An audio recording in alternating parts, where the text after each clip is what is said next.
꼭 알아야 할 건강 상식을 배워보는 시간입니다. 팩트 체크. 오해일까 속설일까? 진실일까 거짓일까? 거짓 판치는 정보 전염병의 시대. 바르게 알고 건강하게 먹자.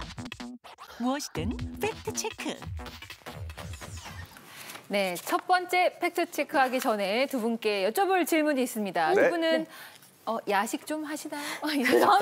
그럼요. 아니, 사실 저희 같은 직업군의 사람들은 식사 시간이 일정하지 않다 보니까 네. 이렇게 밤 늦게 끝나면 할 수 없어요. 저 어제도 그래서 밤 11시에 알고니찜 먹고 잤습니다. 예, 근데 그 야식이라는 게 사실 와. 야식이라고 하기가 좀 그런 게 네. 예, 저녁 식사하고 뭐 후식 먹고 그리고 또 자기 전에 좀 먹고 네. 이게 굳이 야식이라고 할 수 있는 뭐 드셨는데요, 후식으로? 저는 뭐 치킨 먹었습니다. 야식은 치킨이죠. 네. 치맥. 못 참죠. 경험상 네. 간식이든 야식이든 한 번 먹기 시작하면 그 시간에 또 다음날 배가 고프더라고요. 맞아요. 그래서 그 배고픔의 유혹을 참기가 참 힘든 것 같은데 이런 기사가 있습니다. 열어주세요. 자, 똑같은 음식이라도 밤에 먹으면 더 살찐다. 자두 씨는 어떻게 생각하세요? 이거 무조건 옵니다. 제가 야식을 먹은 날에는 배가 차서 이렇게 잘 자는 게 아니라 배가 고파서 더 일찍 일어나더라고요. 허기져요. 이거 무조건입니다. 글쎄요, 그 아침을 먹고 야식을 먹고 아침에 또 배가 고프다는 거는 계속 고파요. 이게 성장기 어린이나 그런 거고요. 아, 키 클라 그러나? 예, 야식 먹고 아침에 배가 안 고프죠. 밤에 잘 먹었는데 고플 리가 없습니다. 저는 X 같은데요? 네, 정답은 뭘까요? 예, 정답은 O입니다. 우와! 살찌는군요. 당연한 말씀인 것 좋은 게 같긴 아니구나. 해요. 이게 좋아할 게 아니군요. 네. 이와 관련돼서 한 연구가 있었는데요. 네. 하버드 의대의 브링엄 여성병원에서 한 4일 동안 야식을 하면서 그 몸에 어떤 변화가 있는지를 실험을 했습니다.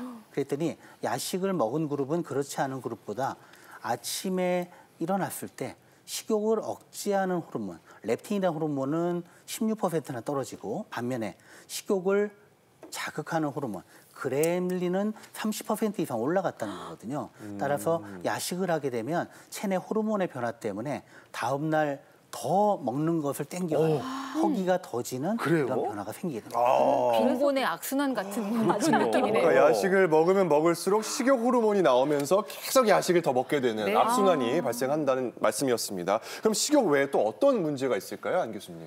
예, 그 야식과 뭐 당뇨 외에도 그 야식과 질병에 관한 연구는 굉장히 많이 이루어지고 있습니다. 특히 네. 이제 저녁 9시 이후에 야식을 먹게 되면은 고지혈증을 비롯한 대사증후군, 그리고 동맥경화증, 또 심지어는 심혈관계 질환까지 올 수 있다는 연구 결과들이 많이 있습니다. 또 뿐만 아니라 야식을 많이 먹게 되면은 아까 말씀드린 수면의 양과 질도 문제가 생기죠. 그래서 다음 날 야식 먹을 땐 좋지만 다음 날 일어나는데 수면이 부족하니까 많이 피곤함이 이제 오게 됩니다. 그리고 특히 야식 중에서도 기름지고 고칼로리 음식은 더더욱 위와 장애에 문제를 일으키게 되고, 이런 야식 습관이 오래되면은 장기적으로는 역류성 식도염하고 기능성 위장장애가 잘 오게 됩니다. 네. 그렇구나. 또 제가 궁금한 게 있는데요. 똑같은 음식이라도 야식으로 먹으면 이게 더 살이 찐다는 얘기를 제가 어디서 네, 들었는데 사실일까요? 그건 제가 알려드리겠습니다. 네. 제가 박사예요. 박사 그게 언제부터? 야식을 먹고 자면 다음 날 네. 그냥 이게 붓는 거예요. 이게 그런가? 예, 무슨 뭐 있지 않습니까? 나트륨 이것 때문에 이거 피부가 붓는 거지. 밤에 먹는다고 살이 더 찌겠습니까, 강재훈 맨날 교수님? 그러면서 라면 예. 끓여 먹죠, 밤에. 예, 우리 네. 박태원 박사님의 답이 틀렸는데요. 또 틀렸습니까? 예, 이제 그 이유는 계속 틀려. 사실 어떡해. 같은 예를 들어 뭐 체중 조절을 위해서 많이 먹으면 안 되겠지만 삼겹살을 먹었다고 칠게요. 네. 네. 오전이나 점심 때나 이때 먹게 되면 이걸 에너지로 활용합니다. 활동을 하고 운동을 하고 일을 할 때 이걸 태워버리죠. 하지만 밤에는 쉬는 때죠. 에너지 소비도 없기 때문에 밤에 삼겹살을 구워 먹으면 저장을 합니다. 그래서 저장을 한다는 의미는 체지방으로 축적이 된다. 즉 네. 살이 찐다는 의미고요. 저장이 됐기 때문에 또 혈당이 떨어지면서 또 허기가 지는 문제가 생기거든요. 따라서 같은 500칼로리를 먹어도 낮에 먹으면 살이 안 찌는데 밤에 먹으면 찔 수 있다는 겁니다. 네. 이게 그러면 여기서 이제 꿀팁을 제가 드릴게요. 네. 자, 밤에 이제 드세요. 식사를 막 해, 야식을 먹어. 밤에 먹으라고요? 예, 그리고선 뭐 이렇게 핸드폰 보면서 한 4시간 있다 자는 거예요. 소화 다 그러면- 시키고. 예, 그러면 이제 이게 다음 날 또 이제 수면이 부족해서 아니 또 나주로 이제 인식 안성훈 교수님 어떻습니까? 예, 늦게 예. 자면 되지 않을까요? 다크서클 내려올 것 같은데요. 예, 뭐 생각은 너무 좋으신데요. 일단 사람들이 보통 음식을 먹게 되면은 정확하게 소화되는데 보통 4시간 정도 걸린다고 합니다. 오. 야식을 보통 10시에 먹게 되면은 수치상으로 새벽 2시까지 운동하고 못 주무신다는 얘기인데 네.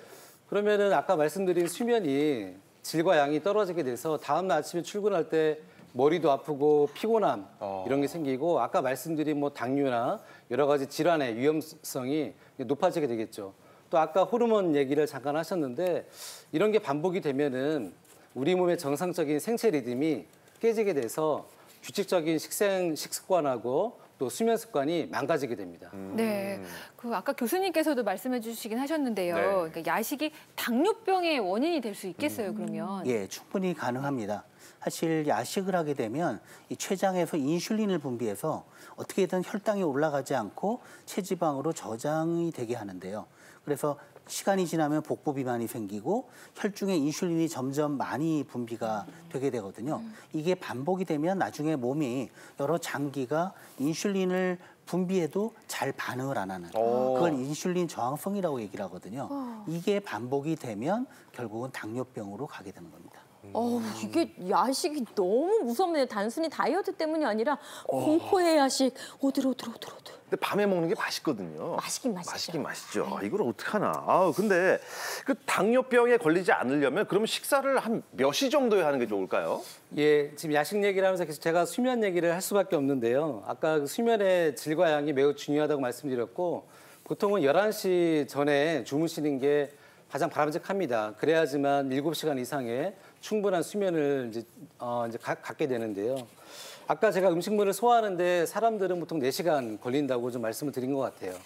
그래서 어떤 식사라든지 수면의 관점에서 보게 된다면은 최소한 저녁 8시 이전에는 식사를 마감하는 게 알람 제일 맞춰야겠네요. 좋겠습니다. 8시, 네. 저녁 8시까지 밥을 먹어야 됩니다. 그 무엇이든 물어보세요를 밤에 좀 재방송을 해주면 좋을 것 같아요. 밤에 너무 막 먹방, 또 맛있는 맛집 소개 이런 방송이 많으니까 네. 이게 야식의 유혹을 뿌리치기가 힘들거든요. 8시에 나가면 다들 네. 숟가락 놓쳐. 이게 네. 해법이다. 네. 그러니까 전 국민의 건강을 위해서 그렇죠. 네, 무엇이든 네. 물어보세요를 야식 먹는 9시부터 11시 사이에 편성을 네. 재방송을 하는 것도 좋을 것 같습니다. 그러면 하루에 2번, 3번, 4번 계속 좋네요. 네. 두 번째 팩트체크 갈게요. 네. 네, 보여주세요. 자, 뱃살 모양에 따라 빼는 법도 다르다인데요. 아니, 뱃살도 모양이라는 게 있군요. 어떤 모양일까요? 한번 친숙합니다. 일단 뭐 볼까요? 네. 네. 보여주세요. 뱃살의 아니, 뭘 모양을 이렇게요? 보고. 예.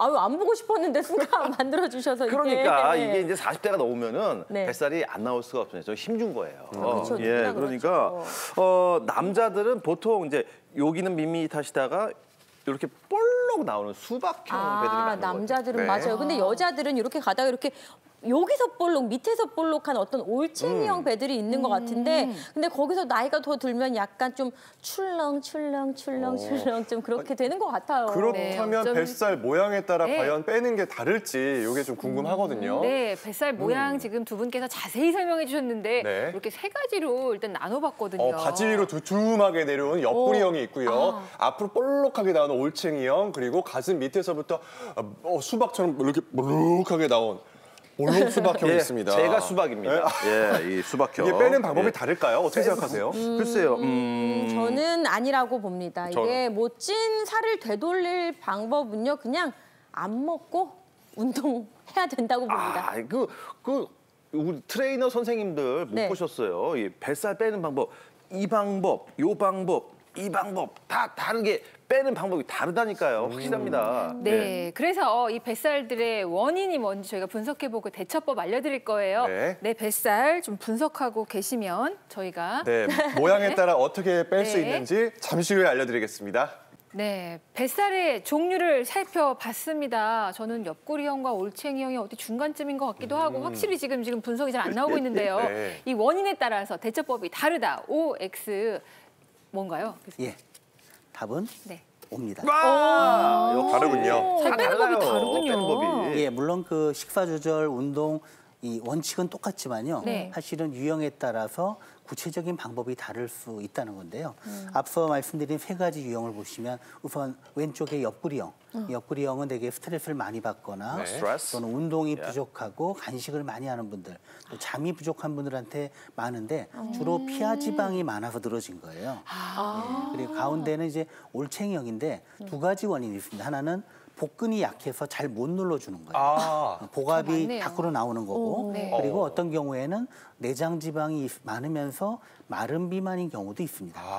이 오른쪽은 이제 배 위부터 쭉 동그랗게 수박형인데요. 네. 저런 경우는 사실 회식 많고 음주 많이 하고 그다음 운동이 부족한 분들한테 많은 즉 내장 지방이 많은 복부 비만형이 되겠습니다. 자, 그렇다면 옆구리형과 올챙이형, 수박형 이렇게 나왔는데 이 중에서 빼기 쉬운 거는 뭐라고 생각하세요? 쉽다기 네. 아니 그냥 옆구리형. 옆구리형. 옆구리형은 뭔가 스트레스를 줄이면은 그냥 쑥 이렇게 줄지 않을까요? 슉. 뭐 수박형은 진짜 힘듭니다. 네, 수박형인데 이게 이제 잦은 음주와 회식으로 이 굉장히 오랜 시간 단련된 이 복부 비만이기 때문에 비만이에요. 아직 수박까지는 아니고요. 제가 보니까 참외 정도 되겠네요. 예, 이거 네. 내놓으면 자, 그러면 정답은 뭘지 궁금합니다, 강 교수님. 예, 많은 분들이 제일 어렵다고 생각하는 3번 오. 수박형이 그렇습니다. 진짜구나. 가장 쉽습니다. 어머, 의외예요. 예, 단 전제가 있죠.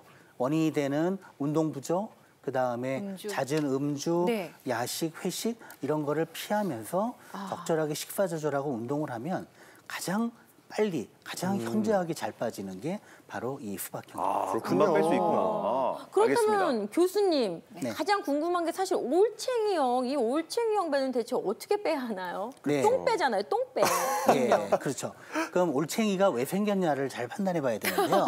우선 복근이 굉장히 약한 분들, 특히 네. 여자분들 중에 많아요. 그런 분들은 우선 복근 강화 운동을 하고요. 그것만 하면 안 되고 네. 단백질이 되게 섭취가 부족하고 뭐 면이나 빵이나 간식 위주로 사시는 분들이 이 마른 비만이 많거든요. 그래서 단백질 뭐 생선이나 고기나 또 콩, 두부 이런 거를 충분히 드시고 복근 운동을 하면 도움이 되고요. 만약에 그러면서 내장 지방이 같이 있는 분이라면 유산소 운동을 규칙적으로 하시는 것도 추가할 필요가 있겠습니다. 네. 어떻습니까, 강재원 교수님? 그럼 옆구리에 이렇게 삐져나온 이 살은 진짜 빼기가 제일 힘든 거예요. 어떻습니까? 예, 그렇죠. 사실은 그래서 만약에 스트레스를 많이 받는다면 뭐 가능하다면 스트레스를 좀 덜 받거나 어려우면 산책이나 취미 활동으로 스트레스를 좀 줄이는 게 좋고요. 되게 야식이나 과식 습관을 가지고 있는 경우 또 되게 수면 습관이 안 좋은 경우는 그 부분을 고칠 필요가 있겠고요. 그다음에 규칙적인 운동을 조금 중강도 이상으로 높게 하게 되면은 이 옆구리형도 해결을 할 수가 있습니다.